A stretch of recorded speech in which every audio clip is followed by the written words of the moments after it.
Bismillahirrahmanirrahim. Assalamualaikum warahmatullahi wabarakatuh. Alhamdulillahirabbil alamin wal 'aqibatu lil muttaqin.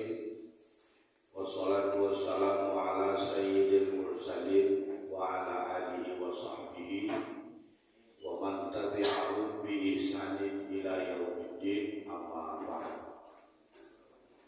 Paduka Bapak, Ibu, orang tuaku, para alim ulama, tuan-tuan guru, para tuan-tuan imam, tajil, PKN beserta seluruh pengurus, semua kita jemaah rahimakumullah yang saya muliakan.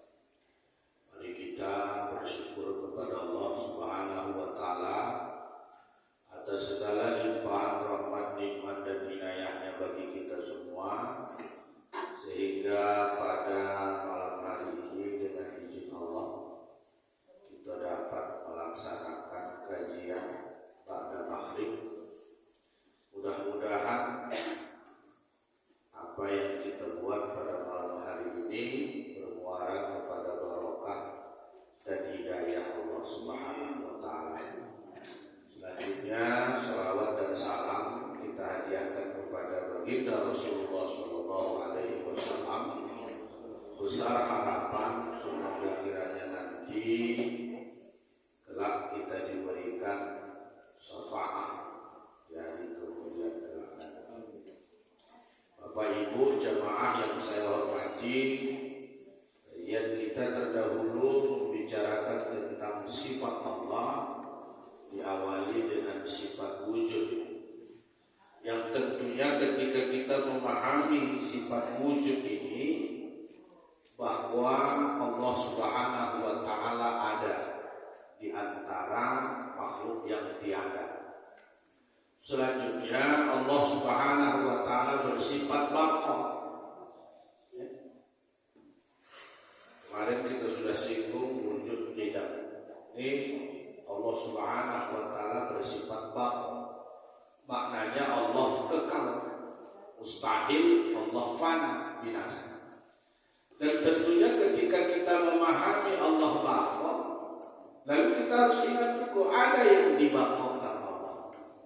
Termasuklah yang tentunya dalam kaitan itu adalah akan dibaqakanlah ibadah yang kita lakukan. Jadi orang yang memahami Allah Subhanahu wa taala memiliki sifat baqa, maka mereka paham dengan Allah taala wujud, Allah taala tidak, Allah taala baqa, maka tugas kita beribadah, mengabdikan diri kepada Allah Subhanahu wa taala. Di antara itu adalah ibadah salat. Nah, salat itu mengabdikan diri kepada Allah Subhanahu wa taala. Bahkan kata Rasulullah, sesungguhnya amalan pertama yang dihisab dari seorang hamba di hari kiamat adalah salatnya. Jika baik salatnya, maka beruntunglah dan berhasillah. Ini sekali lagi, inilah konsep apapun yang kita lakukan ini, ujung-ujungnya memang ada untung. Ya. Tapi sebaliknya, dan apabila rusak salatnya, maka celaka dan merugi pula lagi. Jadi hidup ini ada untung, ada rugi. Di dunia tergantung kita ingin meraih keuntungan dunia, Allah saja tak marah. Kasih Allah kita pula takhir memilih. Lalu apa pula hubungan lalu kita nanti pula marah orang tidak dapat keuntungan dunia. Sedangkan Allah katakan man sawabad dunia nutihi minha wa man sawabal akhirah nutihi minha. Nah, tidak balasan kebaikan di dunia, tidak dapat pahala dunia dia. Pujiankah namanya, sanjungankah namanya, keuntungankah namanya, terserah. Tapi jangan tuntut lagi dalam kehidupan mereka. Sebaliknya bagi mereka yang ingin mengharapkan pahala akhirat, ya Allah akan berikan kita pahala akhirat. Semua kembali kepada kita. Tetapi ingat, yang namanya dunia sifatnya fana. Jadi, kemudian akhirat itu wal akhiratu khairu wa abqa, akhirat itu lebih baik dan abadi. Jadi sahnya orang kira-kira hendak mengambil keuntungan dunia saja, tanam bantai lah kalau bahasa kita, bayaran tak ada di sini. Istilahnya dan tak ada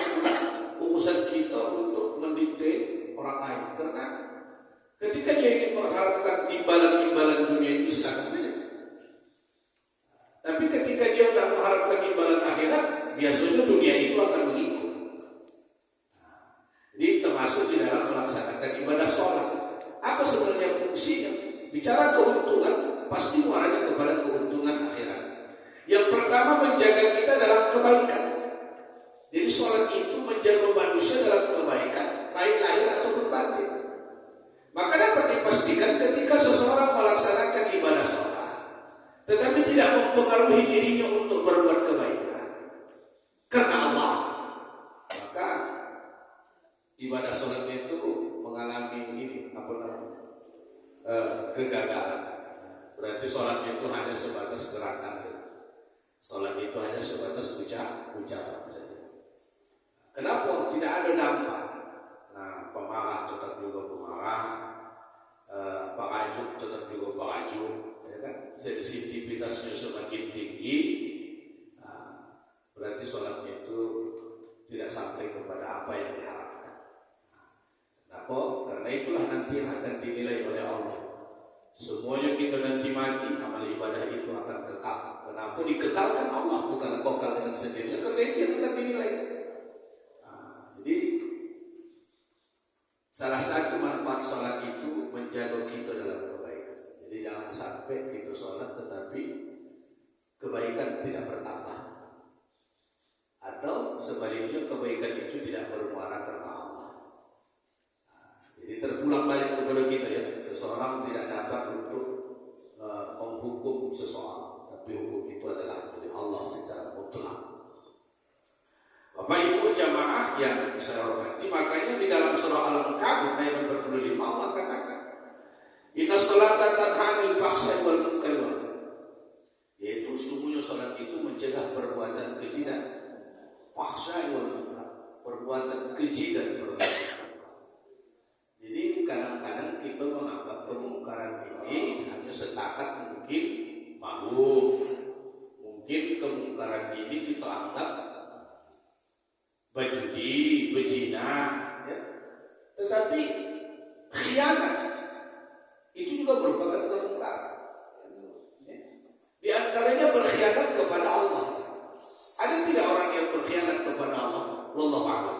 Tapi kajian menunjukkan dia berkhianat kepada Allah. Termasuk mereka yang melakukan amal-amal akhirat, tetapi mereka bertujuan untuk dunia. Itu berkhianat ya kepada Allah. Lafaznya lillahi ta'ala, tetapi tujuannya tidak. Lapas dalam ibadahnya lillahi ta'ala, tapi tujuannya sama sekali tidak. Jadi maka tentunya itu menjadi sebuah